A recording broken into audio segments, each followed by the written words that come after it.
Welcome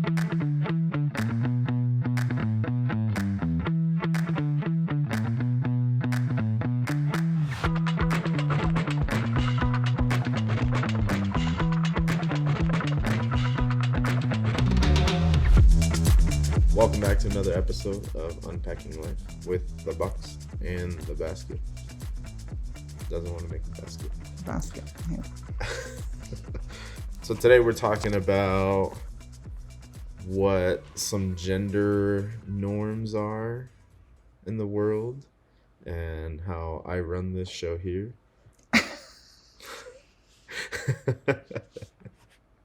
Just kidding. I like the back studio person. Yeah, we're going to talk about gender roles and finances. Yep.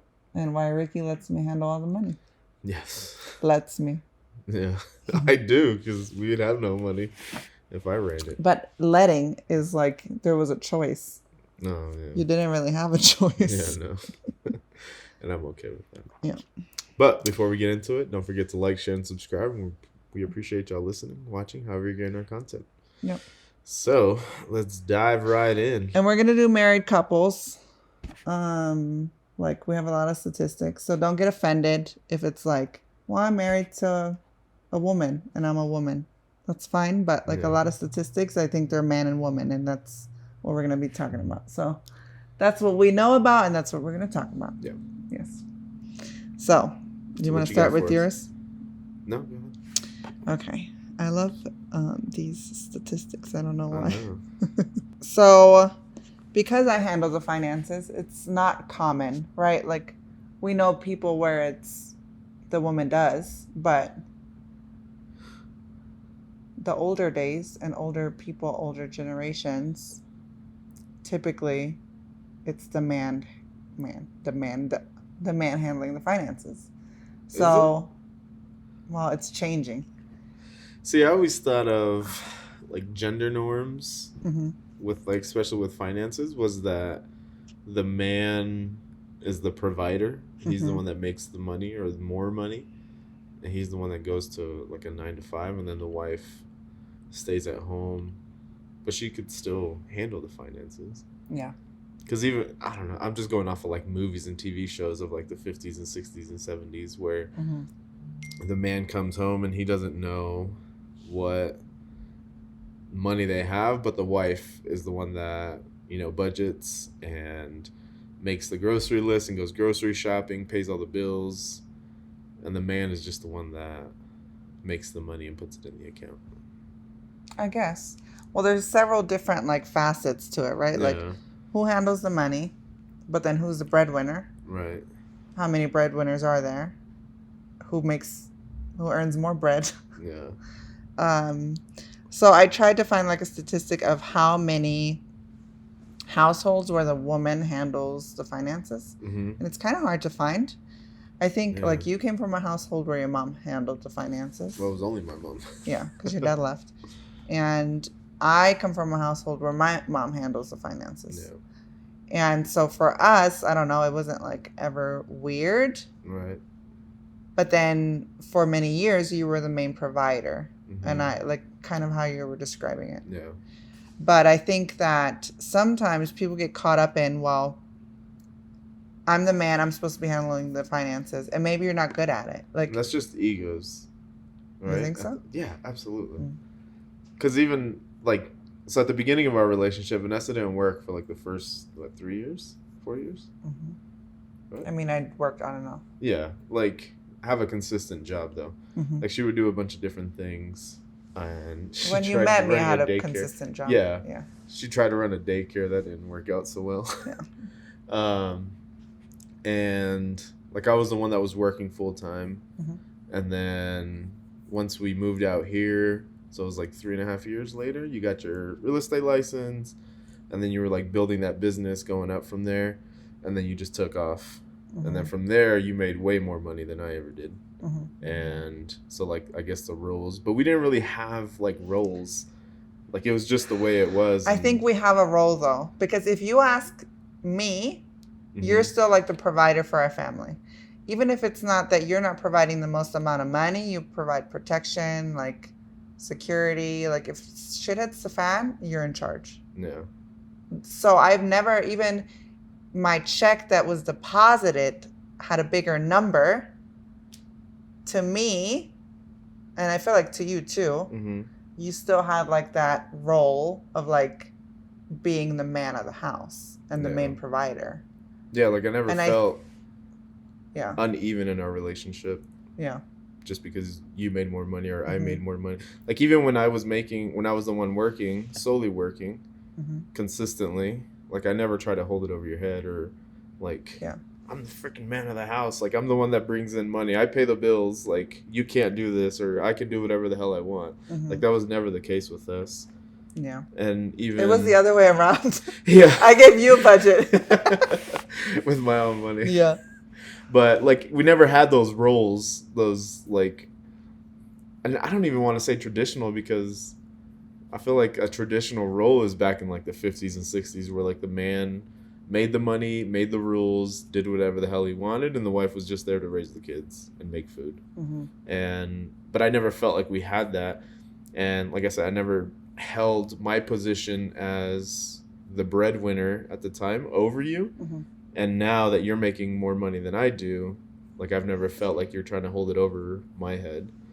I think it's so funny that like a common question or like topic of conversation is not from like good friends, because good friends know us and they don't ask us this, or like they know how we are, but like acquaintances, I would say, where like, and some friends have brought it up where they're like, you make so much money. Does it not like create problems? Does it not bother Ricky? Does it not bother you? Like, and it's never a thought. And like, they just are so baffled by that. And I just think that's, I guess it all depends also how like your relationship came to be, maybe. Like we've been together since like our early 20s, since we were babies. So we grew up together and we just figured it out together. Now, say I had never met you and my life would be so boring, right? And I was now 36 and I've been on my own. I don't have any kids. I've built this real estate business to where it is today, making the amount of money that I am. And now I'm meeting someone that makes less money than me. Then maybe it is a problem. I feel like the reason it's not a problem is because we both didn't have shit. We just built it together, right? Like even our branding, it says established 2015, the Marquez Group. Right. Even though you didn't get your license until 2021, we started it together. Like if I didn't have your support, I would have never made it.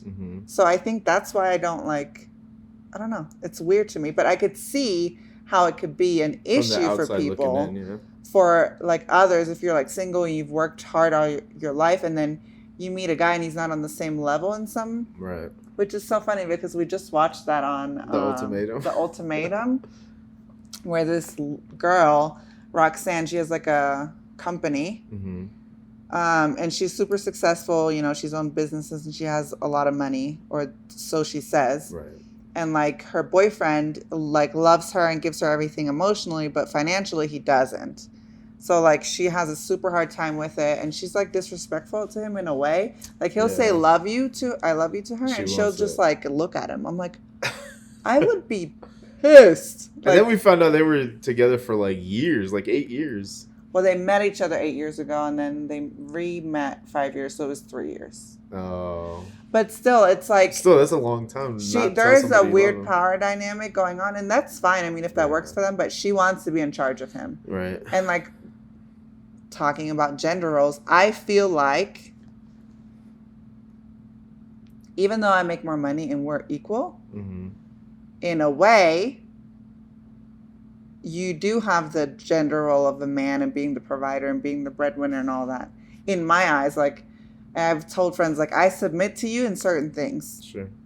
And so it's just like a weird dynamic when like, I don't know. I think it's 2023 and things are evolving. I think that's the thing. But I I don't want to be this strong, independent woman. Like, I need you. You know what I mean? Like, I make more money, or now we make the money together. But before you retired, which you didn't. I mean, you did because you play golf now. So to me, you're retired from the police department. I don't know. I'm not this strong, independent woman. I'm not I am strong and stuff, but I depend on you, and I need you to play your man role in certain scenarios. Right. Like we've been together almost 12 years now, and when we met each other, we were both young, starting off in careers. And you took a few years to find yourself and find what you wanted to do, which was totally fine. And I was still in the beginning steps of law enforcement, working in the prison and stuff, making crap money. But I never, I always thought of us as a team, as I guess nowadays they call it a power couple. And we weren't at the time. I hate that term. I know. Yeah. But at the time we weren't, right?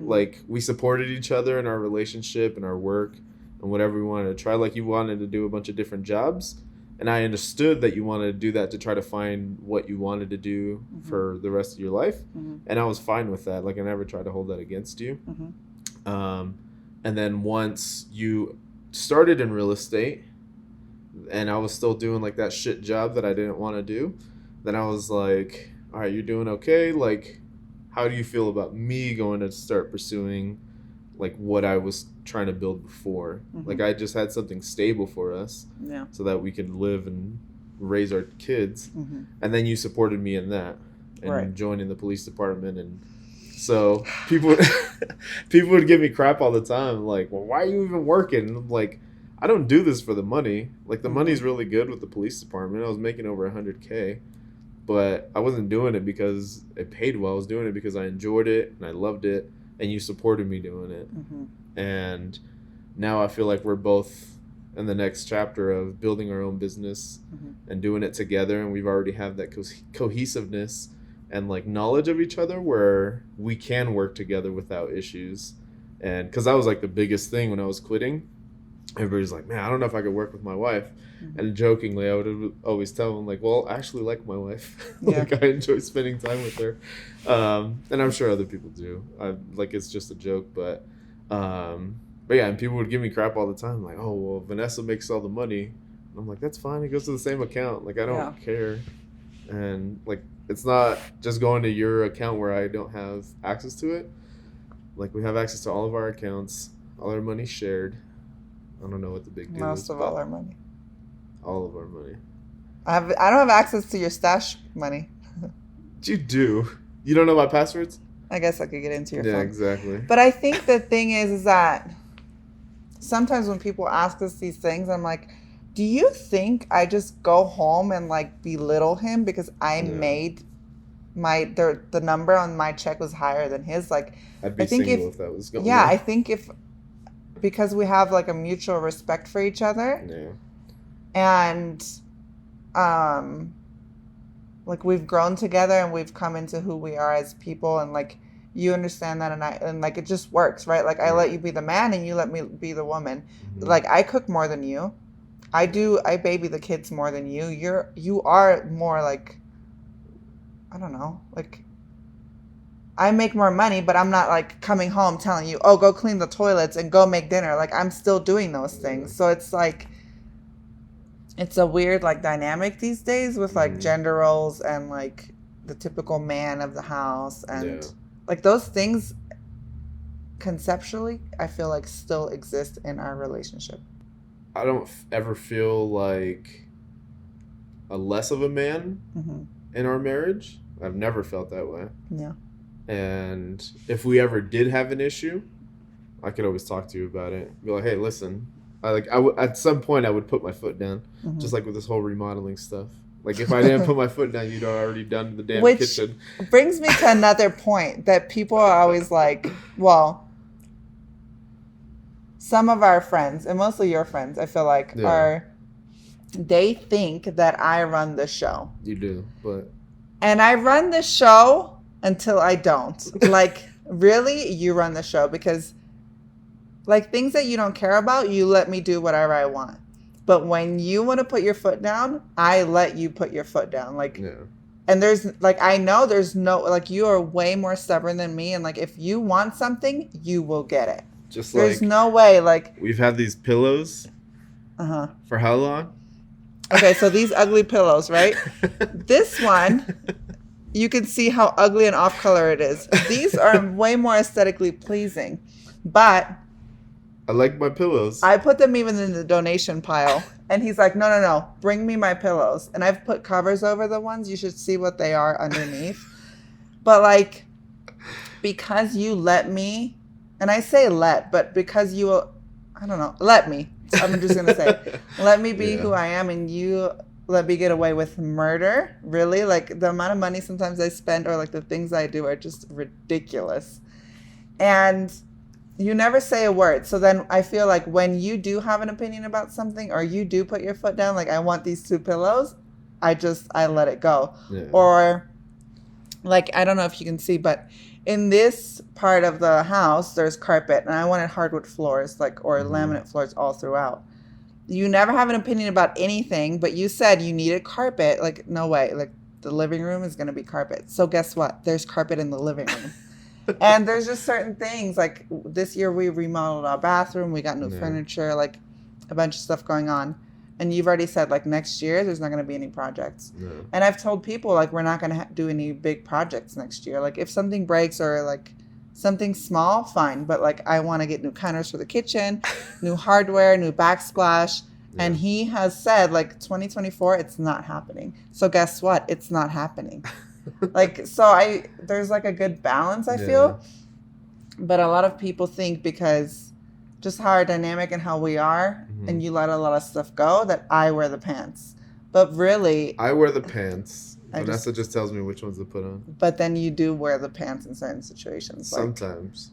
Some things, like if you say no, I'm like a kid. I'm like, okay. we have a really good balance in our marriage, though. Like she said, like, I don't care if we have the money and it's in the budget to do these projects, then fine. Like, I trust you. You're not just gonna make a clown room in our bathroom, right? Like, I trust your judgment and your style, and I know that you wouldn't mess up our house, and you've made our house a home. And gender role, that's a gender role. Yeah. And so I trust you. But then sometimes when I do have an opinion, it's like, in my head, like the whole carpet thing, like, I hate being barefoot on hard floors. If you drop any little crumb, like, you're gonna feel it all the time. There's rugs. No, it looks ridiculous. I'm still fighting this battle, if you can't tell. So that's why I like the carpet, and then she lets me have my carpet. But I mean, 97% of the house is done by Vanessa, and I'm okay with it. I'm happy. It's a beautiful home. Our kids love it, and we'll be here forever. That's another thing that you've put your foot down. I've wanted to move so many times, and he says no. And I understand now more, and I'm glad you said no. Yeah. Because, you know, anything we buy would be more expensive. We'd be working more. We'd have less freedom, less trips we can go on. So, like, the house has everything that we need. It's huge. So we got this house in, like, 2015. We, like, moved in at a really good time. We could barely afford it. I was the only one working. Vanessa had just gotten her real estate license, so she was like just starting that business, and we could barely afford the $2,200 a month that we had at the time.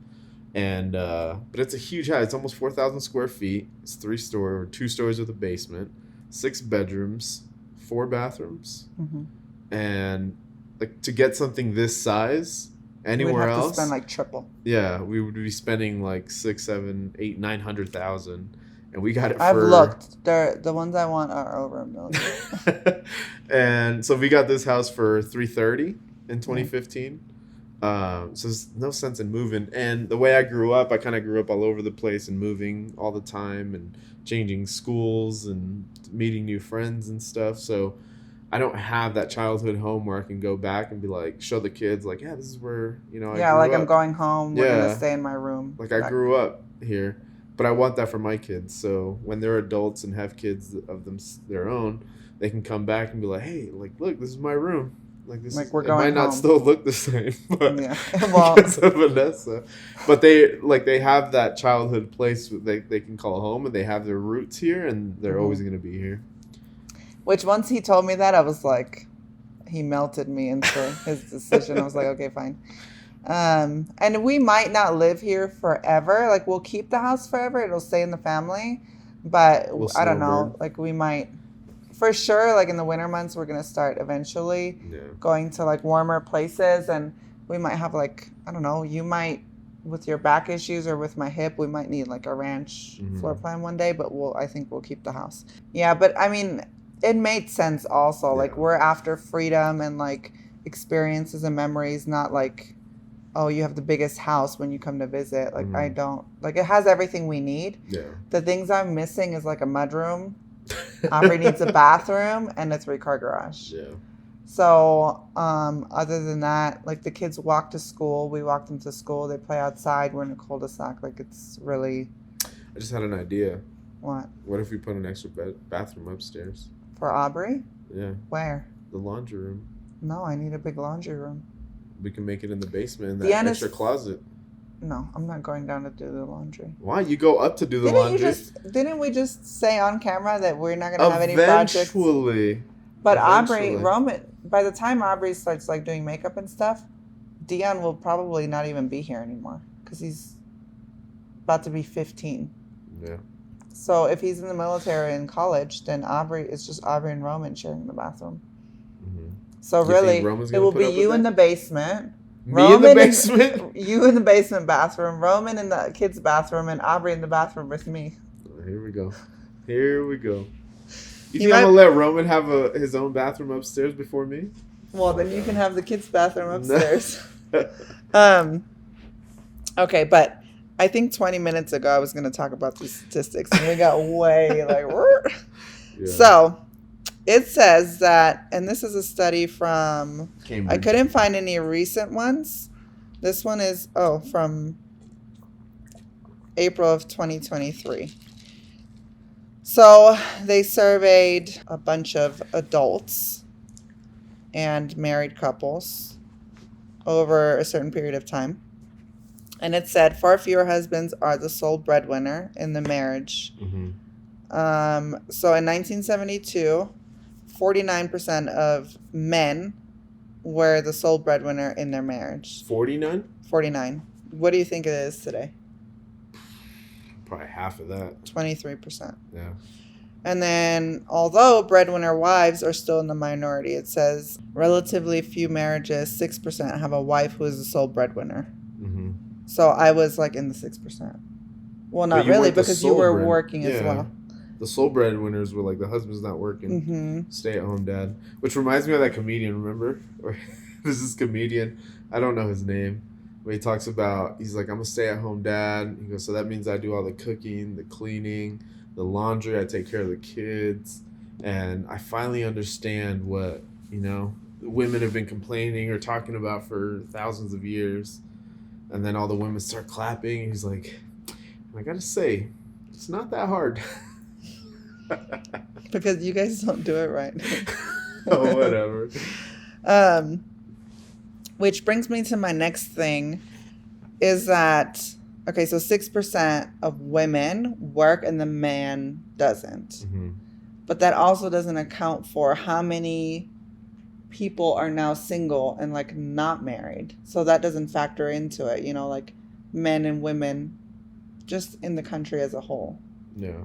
Not, like, oh, I'm strong, independent, making, this many. But I think that's just marriage, right? Yeah, this is just marriage. Yeah. But that's like another thing you have to look at of like, because we're talking about married people and like gender roles and all that. But also like, I feel like less people are getting married, less people are settling down, more people are staying single, not having kids, doing all that. So like, it does play into it somehow. Right. And then obviously there's more statistics for non-traditional marriages, like men, women, gay marriages. And the reason we're not talking about this is because we're not familiar with those types of marriages. We're not in a marriage like that, so I can't speak to it. We have plenty of friends that are, but we can't speak to that situation just because we're not in it. Yeah. But I'd be interested to see, I guess, those statistics as well. Yeah. I feel like the gay couples that we do know both work, and they make similar money. Yeah. As far as we know. But you can't like assign a gender role, even though I Yeah. feel like if you looked, you could somehow find one. But the whole point is not to assign one Right. because, whatever. So. We just don't we don't touch it because we don't want to offend anyone, and we don't want to like talk about something we don't know anything about. But so also these days, 61% of married couples have both spouses working. So 61% both are working, 6% only the woman is working, Mm-hmm. and in the rest, only the man is working. So most of them, both of them are working. Yeah. And then out of those, so if both are working, right, we could 33%. agree that the majority, both are working. And that is not, I don't think it's because we necessarily want to. Yeah. But we have But to. I think it's like now it's like to afford anything, you kind of both have to. And then women have their own goals and stuff, of course, as well. But I think where like the gender role stuff comes in sometimes is that like before the man made enough money and we were raising the kids, cooking the meals, doing the laundry, doing all these things, and that was our job. But now majority of women are also working, and then they're still stuck with doing the laundry and cooking the meals and taking care of the kids and doing all that. And to me, that doesn't work. Like he does the laundry on Sundays. He does the laundry.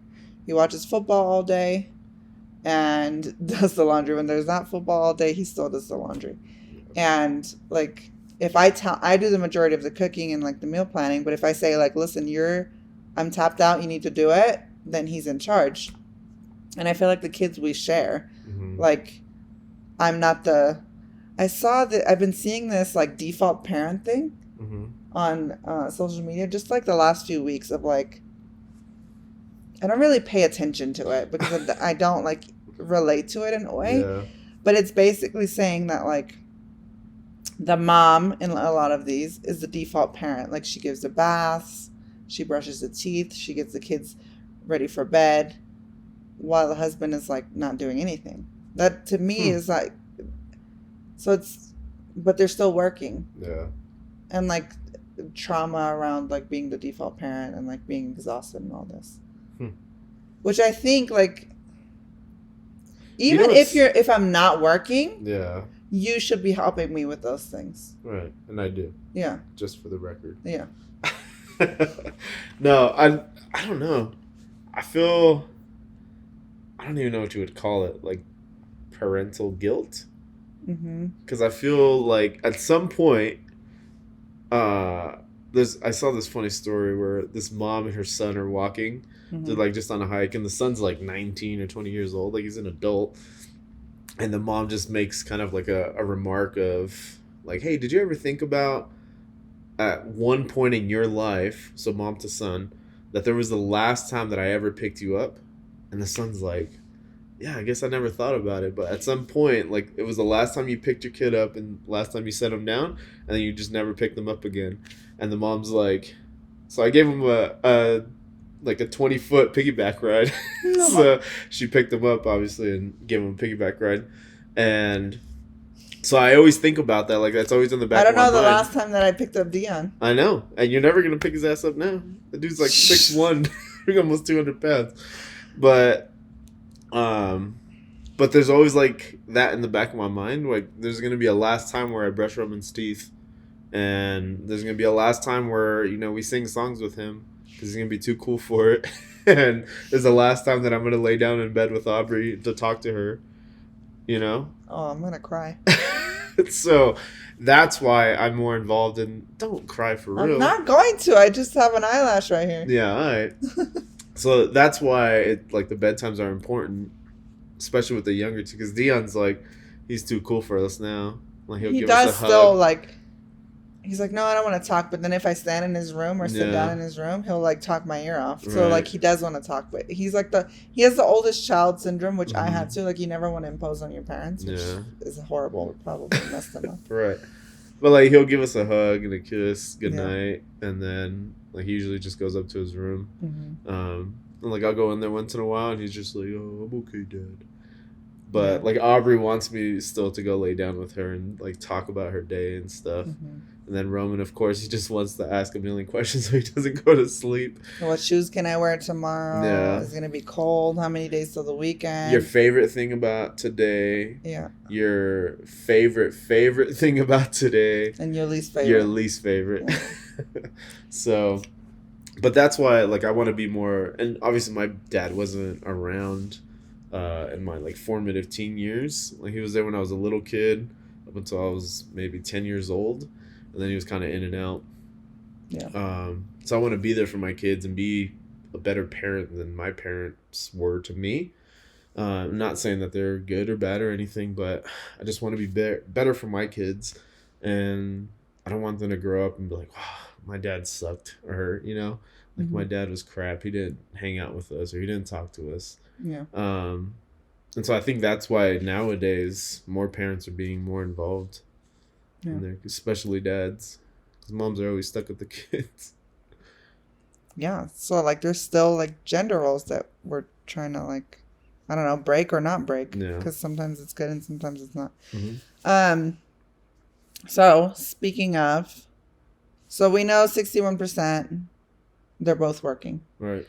Out of that, half of Americans, so 48% say most men who are married to a woman would prefer that they earn more than their wife. And only 3% say that they want a wife to earn more than they do. And 13% of men would prefer that they and their spouse earn the same amount of money. And then 22% say most women want a husband who earns more than they do. 26% say they want to earn about the same. And only 7% say that they want to earn more as a woman than their husband. But like the biggest one is that half of the men still want to make more money. Well, yeah, but that's like an ego thing, I think, for guys. Is that... But it could also be like how they grew up. Yeah, but that's part of like their ego. Their ego is being like the macho man and like being better than women at anything and beating women out at everything, making money, stuff like that. So I think it's just an ego thing. And then a lot of guys don't want to be criticized for it if their wife makes more money. I guess. But again, like you used to make more money than I made more money. Now we both make the money. Like I think it all works. And as long as you respect the other person and like you don't belittle them and like you support them, then there's really like I would hate to be in a position where I'm jealous of you. Yeah. I am sometimes jealous of you. Do you know when? During your period? No. Oh. Because I'm jealous for you during your period. It irritates the crap out of me that like you start a new sport and you're like instantly good at it. Why? I don't know. Is that a man thing? I guess. Well, but I also feel like so different. Like you have strengths and I have strengths. Say it. Strengths? I can't say that word. It's Can we? You have strong things and I have strong things, and then you have weaknesses and I have weaknesses. Sure. Like, I feel like if you celebrate, like I don't celebrate it necessarily, but like the things that you're good at, and the things I'm good at, you appreciate me for, and you celebrate me for. So like it can work. Just like don't be a jerk. Yeah. Just remember gender norms or gender roles or whatnot. If you're in a marriage, no matter the sex, just support each other. You're a team. You're not against each other. If you win, you both win. If you both lose, or if one person loses, you could still win. If you both lose or you both... Get back up. Yeah. If you both are fighting against each other or trying to make more money than the other person for whatever reason, like you're both going to lose at the end of the day. Yeah. So just be a team. Appreciate each other. Appreciate what you guys have and what you can build. And just work at the same goal together. That's a great ending, my love. Yeah. So, like always, we appreciate y'all listening, watching, however you're getting our content. And we'll see you on the next one.